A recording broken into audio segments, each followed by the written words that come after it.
ভাইকে অফিসে গিয়েও আমি আধা ঘন্টা বুঝিয়েছি যে ভাই আপনি একটু সাবধান থাকেন, আপনার উপর আক্রমণ হতে পারে।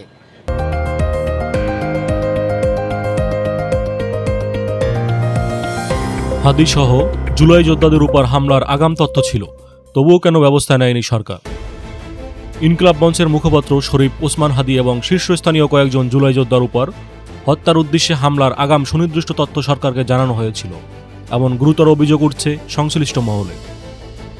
সূত্র জানায়, সেপ্টেম্বর মাসে যুক্তরাজ্য প্রবাসী এক আইনজীবীর মাধ্যমে পাওয়া বিশ্বাসযোগ্য গোয়েন্দা তথ্য সরকারের উচ্চ পর্যায়ের দায়িত্বশীল লোকদের কাছে পৌঁছানো হয় এবং বিভিন্ন নিরাপত্তা সংস্থার কাছেও পৌঁছানো হয়।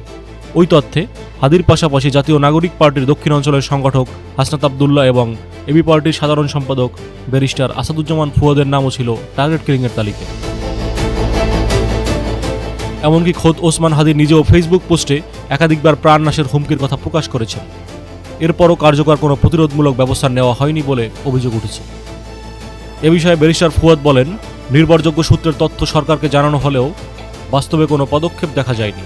তার মতে, অবৈধ অস্ত্র উদ্ধার সহ বড় ধরনের নিরাপত্তা অভিযান ছাড়া সুষ্ঠু নির্বাচন ও রাজনৈতিক নিরাপত্তা নিশ্চিত করা সম্ভব নয়।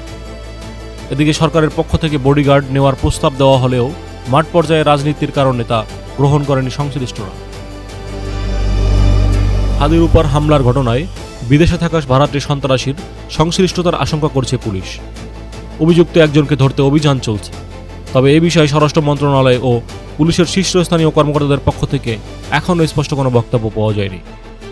পরবর্তী আপডেট পেতে অবশ্যই চ্যানেলটি সাবস্ক্রাইব করুন। ধন্যবাদ।